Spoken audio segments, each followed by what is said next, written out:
आज एक ऐसे टॉपिक के बारे में बात करने वाली हूँ जिस पे लोग थोड़े से इमोशनल हो जाते हैं, और वो है कि क्या हमें अपना घर खरीदना चाहिए कि नहीं। मैं कभी भी अपना कैपिटल एक प्लॉट में सारा कुछ इन्वेस्ट करके नहीं रखूंगी ताकि एक जगह पे कैपिटल स्टोर्ड ना हो, ताकि खुदा ना खास्ता कल को उस जगह पे कोई इशू होता है, नेचुरल कैलेमिटी आ जाती है और वहाँ की वैल्यू वर्थ नीचे चली जाती है, तो वो मेहनत की कमाई यूं चुटकियों में चली ना जाए। सो बात करते हैं 3 मॉडल्स की। मॉडल 1 वो ऐसा शख्स है, वो कहता है 70 लाख रुपए जमा हो गए। वो 70 लाख रुपए 2010 में बैठ के इमेजिन करें किसी अच्छी जगह पे 5 मरले का घर ले लेता है और उसको चढ़ा देता है रेंट पे। फॉर इंस्टेंस उसने 60,000 रुपए उसको रेंट पे चढ़ाया और खुद जो है 65 to 70,000 की रेंज में उसने किसी और अच्छी जगह पे थोड़ा सा बड़ा घर रेंट पे ले लिया, और अब वो कह रहा है कि भी आउट ऑफ पॉकेट तो सिर्फ 5 से 10,000 जा रहे हैं। अब लेते हैं मॉडल 2। इसकी रिस्क एपेटाइट बहुत ही लो है, तो ये कहता है कि नहीं, मैं ये घर खरीद लेता हूँ, मेरे बीवी बच्चे अब इसी घर में रहेंगे ताकि हमें रेंट जैसी जो एक मुसीबत है उससे हमारी जान छूट जाए,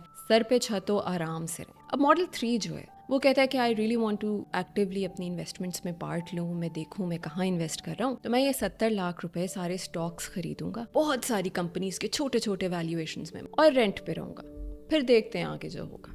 अब ये मैंने कैलकुलेशन की है आपकी 15 साल की आउटलुक के ऊपर, 2010 से 2025। अब सबसे पहले देखते हैं मॉडल 1 और मॉडल 2, इनके 70 लाख के घर में कितना इंक्रीज आया। राइट, वो जो बात हम करते होते हैं, उसने तो 10 लाख का प्लॉट खरीदा था, आज वो 15 करोड़ का हो गया है घर। 2010 में मैंने इंडेक्स फिगर्स उठाए आपकी ग्रोथ के from zameen.com, from some of the most expensive areas of Karachi, Lahore, Islamabad. मैंने देखा कि तकरीबन 10 से लेके 12-13% के करीब ही इनकी ऑन एवरेज कम्युलेटिव ग्रोथ रही है पिछले 15 सालों में। अगर हम ये वैल्यू लगाएं 70 लाख पे, तो तकरीबन उनकी वैल्यू 2025 में, जो तब 70 लाख का घर था, अब होती है 3 करोड़ 80 लाख रुपए। That's a huge jump. अब आई बात मॉडल 3 की। मैंने सेम फिगर्स उठाए स्टॉक एक्सचेंज के 2010 से लेके 2025 तक, उसमें मैंने लगाया उनका एग्रीगेट ग्रोथ से भी थोड़ा सा कम नंबर, मतलब उनकी ग्रोथ आ रही थी कम्युलेटिव अराउंड 16.7%,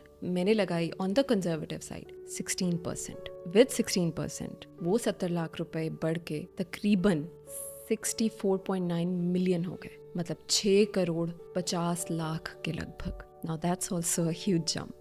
अब आप दोनों का कंपैरिजन कर लें, पहली ग्रोथ 3 करोड़ 80 लाख, दूसरी ग्रोथ 6 करोड़ 50 लाख। घर आप जब भी चाहें बेच के लिक्विड फॉर्म में कैश आसानी से नहीं ले सकते, मगर स्टॉक्स आप फौरन लिक्विडेट करके यूज कर सकते हैं अगर खुदा ना खास्ता आपको जरूरत पड़े।